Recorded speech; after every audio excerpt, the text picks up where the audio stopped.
Welcome, everybody. Thank you for joining for the Injury Prevention plus Seek Safe Environment for Every Kid, Wave 5. This is the 6th action period call, and we are happy to have you. We always want to thank our program partner, the Ohio Department of Health, the Violence and Injury Prevention Section, or VIPS. And this is ODH's disclaimer for content today. And the agenda for today is we want to welcome you all in. We will hear from Zainab with the data review. And then from Dr. Sarah Denny, she helped us out with a presentation before for SEEK, and we're hearing from her again around prevention of drowning. So welcome in. If you could safely do so in the chat, please share your name and practice, and if you have plans to swim this summer. And Zainab, you're up. I have your slides. Thanks, Brooke. So I know, like Brooke said, we have a small but mighty group here. The data that's presented here isn't specific to your practice, but it's an aggregate level data that's a combination of all the practices data together. I know Brooke is going to send you your individual data for April. If anyone has any questions, please let us know. We can go over your individual data in a separate meeting if that's what you need. But we can go ahead and start with the aggregate data now. So as you know, there are 5 umbrella topics that we're collecting data for: social needs, family needs, home safety, car seat safety, and safe sleep. And safe sleep is only asked for the younger age group. As you can see here, we have 2 lines, an orange one and a blue one for the different age groups. But we have data from baseline, and we also have data starting the beginning of our project, or the beginning of our program. Everyone has been doing great in terms of screening. So everyone that's been receiving the screening tool is answering all the questions. In terms of counseling, any family that's indicated a need, or any family that's indicated that they're having a problem with one of the questions in this umbrella topic, a counsel or a discussion is either had with them, or a resource is given. So when we say counsel, that includes all of those. But again, we are seeing very great numbers and very great percentages here in terms of both screening and counseling for social needs. Next slide, please. Family needs. This includes questions like whether or not the family, whether or not the primary caregiver is struggling, whether or not she needs help finding a job, stuff like that, or whether their food is running out. So those questions, this family needs includes questions like that. In terms of screening, again, everyone that's receiving the screening tool is answering all the family needs questions. In terms of counseling, again, it's those families that are indicating a need, that are saying, yes, we do need help finding a job, or yes, I do need help, or yes, my food is running out, or yes, I am stressed. Whether or not they receive resources, or whether or not they're counseled by their primary care physician. We are seeing a little bit of a dip in March, but we do see that increase again in April. My little picture thing is right on top of the slide. So yeah, so we did see an upward an increase again in April compared to March. So we are very glad to see that. We're hoping to keep it close to that for our final month in May. Next slide, please. And this is home safety. So this is really the topic that we receive the most, or families have the most needs. So this includes a ton of questions like whether or not the furniture is screwed to the wall, if they have the number for poison control, if they're CPR, if they have a CPR certification, or if they're CPR trained. So that's why you see a little bit of a movement in terms of the counseling here. Again, in terms of screening, everyone that's receiving the screening tool is answering all the home safety questions. And anyone that is indicating a need, or any family that's indicating a need, that say, no, we don't have CPR certificate, or we're not certified CPR in terms of CPR, or no, we don't have the number for poison control, or no, not everything is secured, not all the furniture that's prone to being tipped over is secured to the wall. All those are needs. The majority of the time, again, as we're seeing here, between 80 and 90% of the time, the primary care physician is counseling on that. Again, we're really hoping to see those numbers increase a little bit more. We're seeing a little bit of a dip for the younger age group, the birth to 12 months, since February. So we did see a little bit of a dip in April, and we're seeing a little bit more of a dip in in March and April, sorry. But we're hoping to kind of get those numbers back up to where they were in December when we first started our program. And again, if anyone has questions or if anyone is struggling a little bit with this, please let us know. And again, something else to keep in mind is our resource sheet or any resources that you provide that do contain information on any of their needs is also considered counseling. So that's just to give yourself credit where you'd serve it. I know that we've mentioned this multiple times in previous meetings, but just as a reminder, again, if they are indicating a need and you have a resource sheet that does contain information on that and you provide that resource sheet to them, then they are considered as counseled. Next slide, please. And then car seat safety. I'm not 100% sure what's going on with uh, with the counseling of car seat safety. Again, like we said, the screening, everyone's been doing great. Everyone's answering all the questions for car seat safety. In terms of counseling, we are seeing again the numbers trend downwards a little bit as we continue with our program. Um, Again, if you are providing them with a resource sheet about car seat safety, if you're advising them to get their car seat checked by a professional, a nurse, and the fire department, if you're counseling them on any of that, if you're giving them resources that tell them how to install their car seat safely, all that is considered counseling. Um, so again, if you are giving any of those resources, if you are providing any of that feedback, you know, they are considered counseled. Um, so yeah, that's just something to keep in mind. Again, if anyone is struggling a little bit with this, please let us know how we can help to get that number or to get that counseling percentage a little bit higher. Hopefully we see a little bit of an upward trend in May.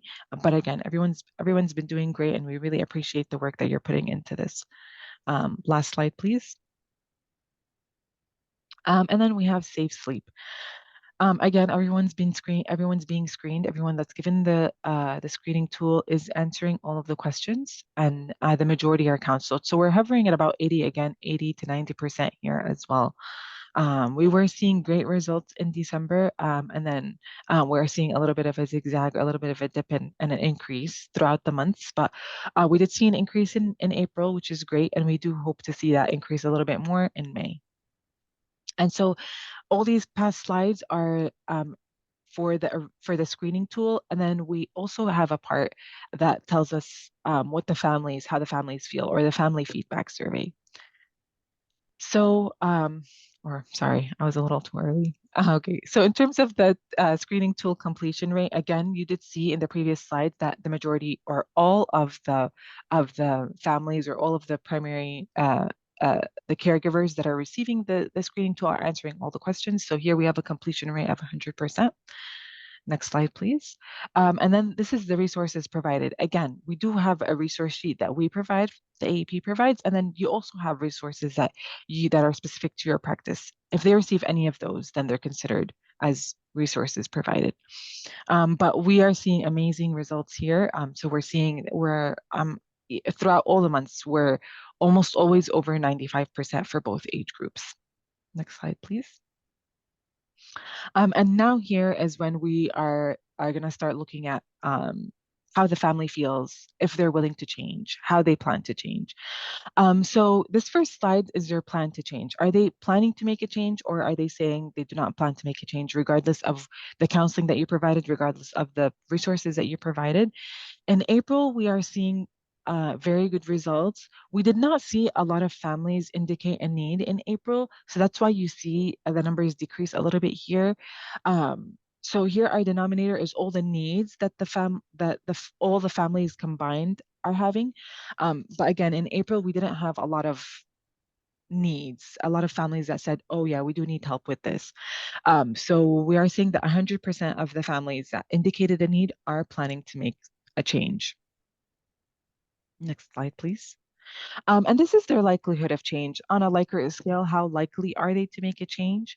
Ready to make a change, seriously considering making a change, thinking about changing, and no thought of changing. And here you can see a legend on the bottom with the colors. The The majority are ready to make a change and seriously considering making a change, which is great. That's where we hope to see them. A very minimal amount of families are saying that they're just thinking about changing or are not thinking at all or no thought of changing. So again, that's something to keep in mind. We did see a little bit of uh, we did see a few more families in March saying that they're not considering making a change or they're just thinking about making a change. But again, we are seeing that decrease a little bit in April, which is more comparable with the rest of the months, February, January, and December. Next slide, please. And this is just the families that are willing to implement a behavior change. So families that are willing to change, and then compared to all the families that have filled out the family feedback survey. So again, as mentioned in the previous slides, what we have as our denominator is the total number of needs. Here is just the families that had the needs and the families that filled out the survey. So actually, something else that I would like to mention is in April, we did see a significant decrease in the number of families that filled out this portion of the survey compared to other months. And I'm not sure if it's them refusing to fill this part out or what's going on, but that's just something that I would like you guys to know in case you did want to know that. So yeah, we are seeing a little bit of a decrease in terms of the families that are filling out the survey compared to the families that filled out the initial portion, which was the screening tool. But again, all of those that filled this portion out are said that they are willing to make a change regardless of where their need is. In terms of like the other umbrella topics that we just talked about. I think that's the end of my slides. If anyone has any questions, please, you can put them in the chat or you can take yourself off mute and ask. Or, you can email them later if something else comes up. But that's the data that is a representation of all the practices combined. You will receive your individual data, Brooke, I think maybe by the end of the week. I could be wrong. But yeah, your data is available. If anyone has any questions once they receive their individual data, please let us know. We can schedule a separate meeting. But yeah, Brooke, I can Zainab, hand it thank back you. over to you. Yeah, you're Good. welcome. Any questions for Zainab about the aggregate?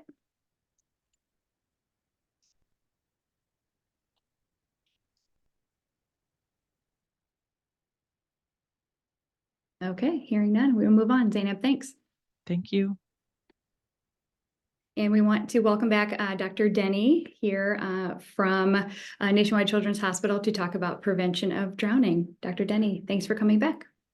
Great, thanks for having me. I know if your weather's anything like mine is, swimming is like the last thing on your mind, but it is a really important topic, and action period call is so important because we really start drownings Memorial Day weekend. So if you're not already talking to patients, today is the day to start doing that. My team, Dr. Denny, sorry, your audio is cutting in and out a little bit. I know. I've been having this problem all day. I switched from my PC to my Mac, hoping it will be. I don't know what else to do with it. It's just Teams has been that way for me today. So I think if there's parts where I cut out, typically it's just something you need me to repeat. Brooke, will you just? Okay, thank you. Okay. Okay. Yeah. Sorry about that. I've done all the fixes I can come. This is what we. Let's move on to the next slide. Okay. So, can we go back one? Thank you. Okay, so as you know, within injury prevention, we're big on data. And so looking at the data, it really helps us identify the problem, as well as looking at good quality improvement data. We also do this with lots of other injury data. Next slide. Now, I know Mike Gittleman is your medical director, and I know that you have seen this slide before, but we show it every single time because injury is so important to talk about in primary care. It is the leading cause of death in children. So this is from 2020, put out by the CDC, and leads in all kids over 1. So we have to be talking about it. You know, I'm in primary care. I know it's really hard to get through all the things we need to get to, but we need to be talking about the things that are going to kill. And so that's what we're talking about today. Next slide, please. Okay, so this takes kind of that table that we just looked at, the unintentional injuries, and really breaks it down into mechanism. And you can see that drowning surpasses all other, you know, just to really reinforce the fact that this is a really big issue, and that we should be talking about it. Next slide.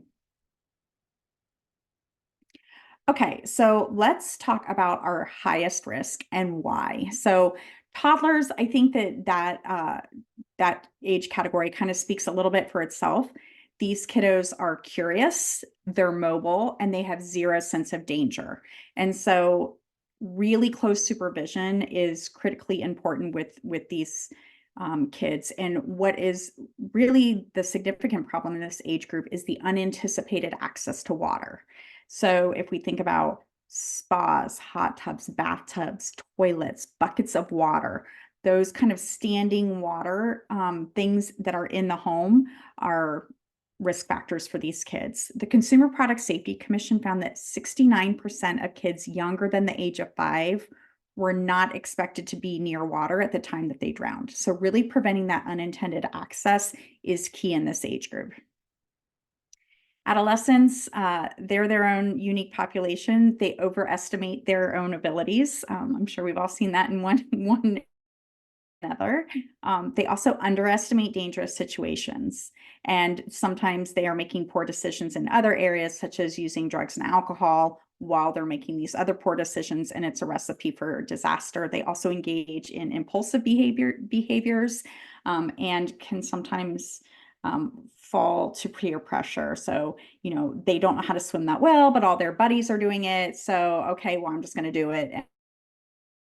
Outcome, which is really unfortunate. Kids with a seizure disorder. Drowning is the most common cause of death from unintentional injury in people with epilepsy. So both bathtubs and swimming pools. I know I often hear a neurologist talk about, you know, never bathing or swimming alone, and making sure there's always good supervision. So just keeping that in mind. Kids with autism. We unfortunately have had multiple kids in our primary care network over the past year who have wandered away from the home and then drowned in a retention pond. So kids with autism are at increased risk of drowning, especially those younger than 15, those with greater levels of intellectual disabilities, and those who tend to wander or run away. The most common time for this to happen is during periods of transition. So like during a pickup or a drop off or a change from one caregiver to another. If you are not already familiar with the Autism Red Safety Box, I think that's the name of it. You can just Google Autism Red Safety Box. It is an entire toolkit that you can get. You can, you know, give the link to your families of kiddos who have autism, and they can download it and request a toolkit. And it is a really great, just overall safety kit for families who have kids with autism are at increased risk of injury. And then cardiac arrhythmias, this isn't a huge one, but we do include it in the policy statement, so I include it here. So exertion while swimming can trigger an arrhythmia in people with prolonged QT. It's also one of those history questions that we ask when we're screening for prolonged QT about like unexplained drownings in kids. Next slide. So, you know, when you're doing your counseling, it's really important to think about age. Age matters when you're doing your counseling. When we're looking at our kids less than 1, they are most likely to die in the home. So being unattended, even for a second in the bathtub, falling into a bucket of water. We all know that toddlers, infants' heads are the biggest part of their body. So they're top heavy. If they fall into a bucket of water, they cannot get out. Our preschool age, it's residential swimming pools, and then our teenagers, it's typically outdoor water settings. So the reservoir, the lake, the quarry, the ocean, those kind of things. Next slide. So I know that you guys have talked a lot about all kinds of different injury mechanisms, and unfortunately we see significant racial disparity in many injury mechanisms, and drowning, unfortunately, is no exception. And some of this goes back to historical racial rules around access to swimming pools, and we still see some of that fallout today. So the majority of white children tend to drown in residential pools, whereas Black children are more likely to die in a public pool and often like in a motel or hotel. We know, right, that there's no physiologic difference between a Black child and a white child. There's no physiologic difference that would explain why there would be such a significant difference in drowning. And so we know that racial and ethnicity are likely a proxy for social and cultural differences between the two groups. The reasons why in teenagers, that Black children and teenagers are at higher risk of drowning have not been thoroughly studied, but poor swimming skills in both children and their parents, lack of early training, and lack of lifeguards at motel and hotel pools are thought to be important risk factors. And really, these risks related to race, and ethnicity are thought to be more likely related to difference in exposure, behavior, knowledge, and skills. So I ask, do you know how to swim? And if the child says no, I will often ask the parent too. And a lot of times, if a child says no, also the parent doesn't know. And that makes a lot of sense. If I'm scared of the water or I don't feel comfortable, like I certainly wouldn't, be taking my child somewhere to swim. So really thinking about it as potentially like a family activity, learning how to swim, but then just also reinforcing to the family that basic swim skills are a life skill, right? Just the basic safety things. I always say, like, you don't have to be on the swim team. You don't have to know perfectly how to do breaststroke or like any of the strokes. I need to know that if you fall in water over your head, you can get yourself to the surface, you can tread water, and you can get yourself to safety. So really thinking about those as some important life skills is really important. Okay, next slide. Okay, and so there's also ethnic and socioeconomic disparities when we think about religious and cultural considerations. So, having swim classes or swim opportunities for families where they feel comfortable. Also socioeconomic disparities. I talk to my families about swim lessons, but I take care of 100% Medicaid populations. Swim lessons is really not an option. And so really identifying as providers, going and identifying places where they offer affordable or sliding scale swim lessons. And then we're going to get to advocacy opportunities. I'm just going to throw this in here right now, is working with your own community. Like at my swimming pool, I've approached the leadership of the pool and said, what are we doing for the kids in our district who are on free and reduced lunch? Like, how can we also provide them access to swimming lessons in a way that does not put their family, in a really uncomfortable situation, but provides these kids with the opportunity to get the swim skills they need? And then, of course, community investment in a safe swimming space. So if you are in like an open water area, making sure that it's safe for swimming. Are there lifeguards? Is that open to people of all different socioeconomic status? Next slide. Okay, so let's talk about, as healthcare providers, what is it that we can be doing? So one is, just assessing children for drowning risk based on age, right? I mean, if we're talking to a teenager, we're not talking really about bathtubs and buckets, right? We're talking about the other stuff. So it's not one size fits all. We need to think about the age and other things. So autism, epilepsy, those kind of things. So when we talk about prevention strategies, we really need to think about their kids' exposure to water in two different respects. One is when children are expected to be in and around water, and the other is when children are not expected to be in and around water. So when we are thinking about when kids are not expected to be in and around water, the most evidence-based prevention strategy is fencing. So four-sided fencing. The fencing should be 4 feet high and completely surround the pool. So not where the fence is on 3 sides and then the house is the 4th side. No, because then a kid can easily slip out a door and still gain access to the water. So the pool should be completely surrounded and have a self-closing, self-latching gate. We know from a lot of studies done in Australia that quality fencing that follows the guidelines that I just mentioned can prevent more than 50% of swimming pool drownings in young children. So it's really, really important. I get a lot of questions about door alarms and water pool alarms, those kind of things. Those have not been evidence-based strategies that have been proven effective. They are a layer that could be helpful in addition to the fencing, but they in and of themselves have not been shown to prevent drowning. Okay, when we think about while the child is expected to be in and around water, close supervision is key. So for our beginning swimmers, there should be arm's length, no more than an arm's length between the adult and the child learning to swim. And then for older kids, having a water watcher. And that is really where someone's assigned task is to watch the children in the water. I don't know if you've ever heard this saying, but like if everybody's watching, nobody's watching. So, you're at a big pool party and the kids are swimming, but no one's really watching because they're, having some drinks, they're chit-chatting, they're visiting, they're not really focused on the pool. So having, sort of a rotation where, okay, I'm going to be the water watcher for 20 minutes and then it's this person and then it's this person. The water watcher needs to be capable, providing constant attention, and also know what to do. What does drowning look like, and what do I do if someone's drowning? They're not distracted by their phone, they're not distracted by drugs and alcohol, they're not distracted by talking. And the other piece I will say about this is if you're at a public swimming pool and there's a lifeguard, that is great. That is an additional layer of protection, but it doesn't negate the need for a parent to also be watching. Swimming lessons are another great layer of protection.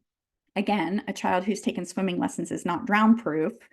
They still need to be watched, but it is helpful to provide some basic skills. And swimming lessons is really a continuum. It's not a one and done. They adjust the skills being taught based on a child's developmental stage. And so what's being taught to a 5-year-old would be different than what's being taught to a 10-year-old. So we really encourage swim lessons. Some studies show that swim lessons, even as young as 1, not younger than 1, but as young as 1, can be effective in preventing drowning. Now, there's a lot of gaps in research around swimming lessons, and that's something that is being worked on, but swimming lessons are really important, and I always encourage that.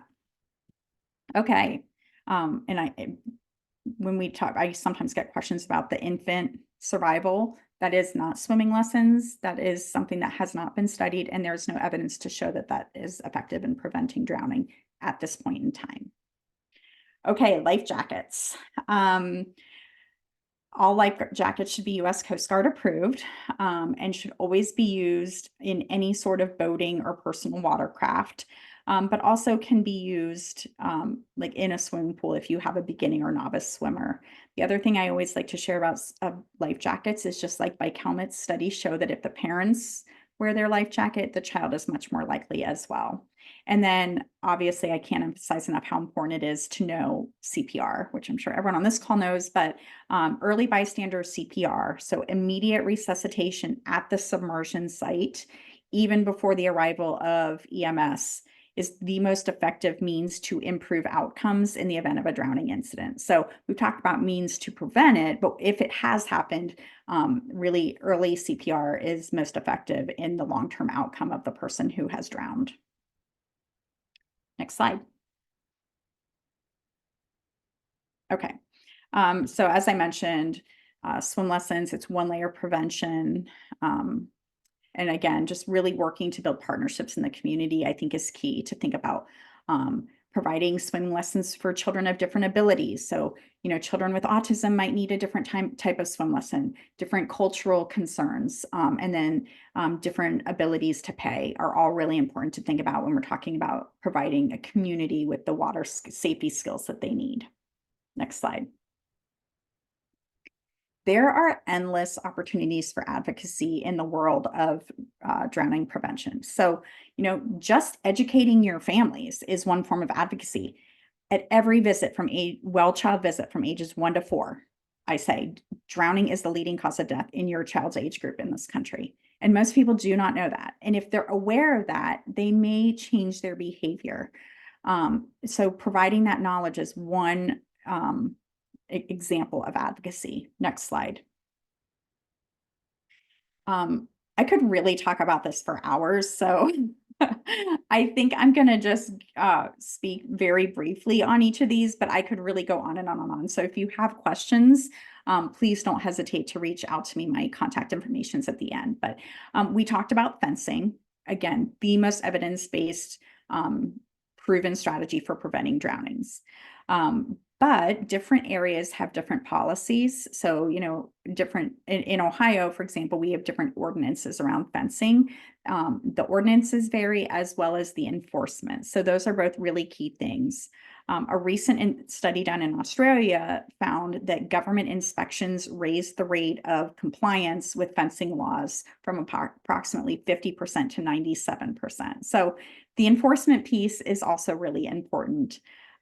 There's another study out of Australia. They have also really high drowning rates, so they do a lot of research. But this study showed that in the 5 years after enacting legislation to improve the effectiveness of pool fencing, the number of private swimming pool drowning deaths were reduced by half. So fencing is really, really important. So working with your community, working with your town on an ordinance around fencing can be super effective.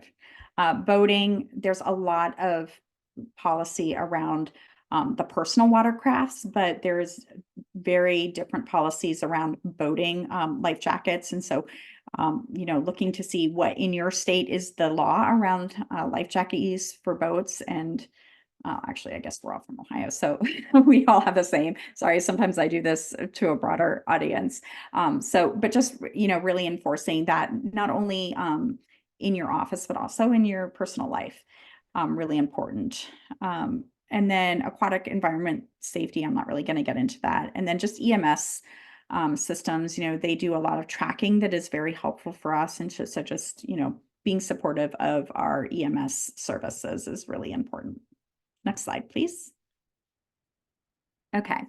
The other place I think that pediatricians can be really effective advocates is with the media. Right now, I know a lot of media requests are coming in for information around water safety and drowning prevention. One is just the correcting terminology around secondary drowning or non-fatal drowning or dry drowning. Like that is not a thing. And parents just panic. And then you get like these kids coming in who like 3 days ago were swimming and now they have a cough and like it must be dry drowning. You know, no, that's not a thing. Drowning is drowning is drowning. It's a continuum from like submersion injury to death and everything in between, but it's all drowning. And so really correcting terminology, speaking you know, knowledgeably about this, correcting misinformation is really important.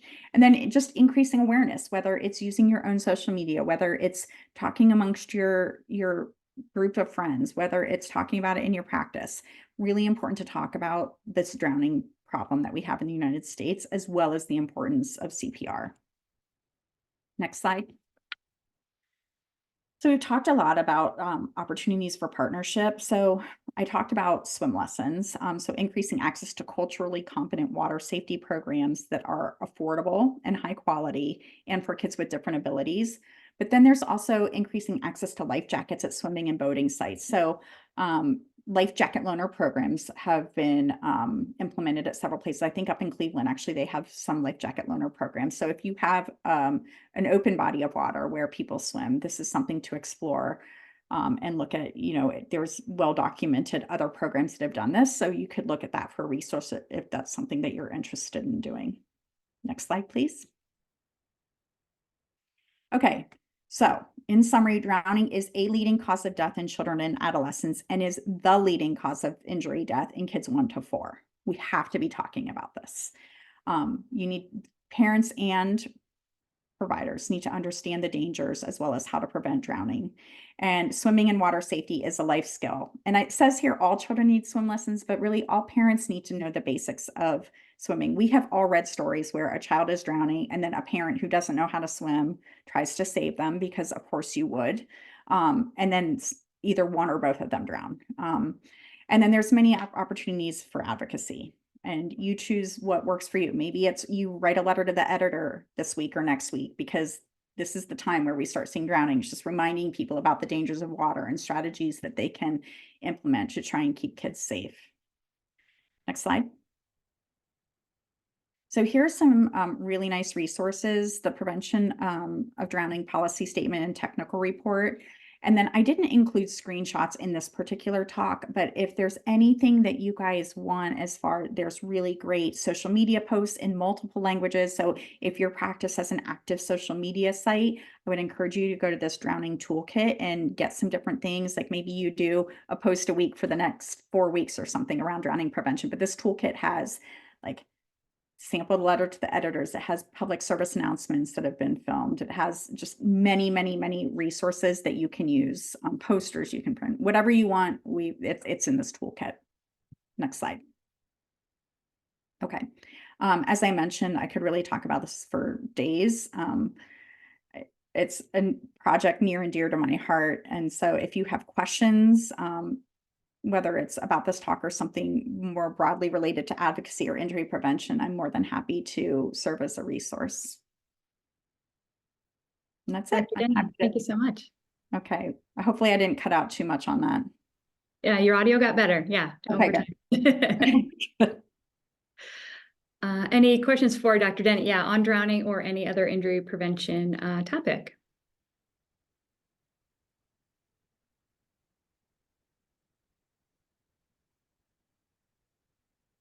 Dr. Denny, what month is Drowning Prevention Awareness Month? I think it's May. Let me look it up. Are we in it? I think.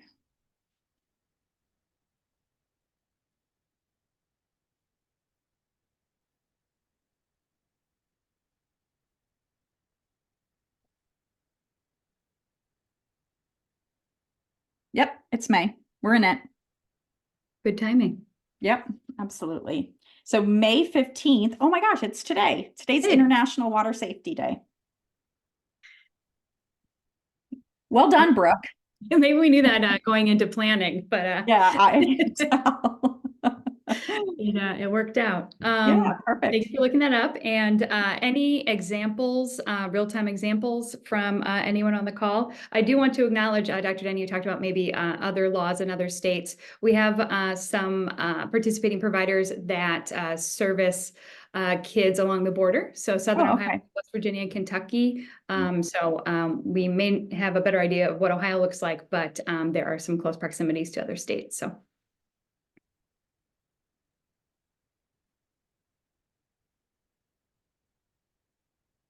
You have a quiet group. Yeah. Okay, Dr. Denny's contact information is on the screen. I will be sending out resources that she mentioned, as well as Drowning Awareness Month and Day information this week. But I can also liaise if you have any questions for Dr. Denny. Dr. Denny, thank you so much. You're welcome. Thanks for having me.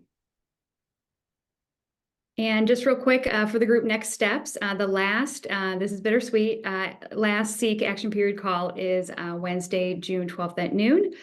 Just like this call, all calls will be recorded for on-demand viewing. We'll of course keep those up through the end of the program and beyond. And then last Friday's check-in email was the program wrap-up, kind of the initial pieces for the MOC credit and the stipend information. So if you aren't seeing that email and you would like me to send it again, I am happy to do that. And last call for questions for me, for Zainab, for Dr. Denny.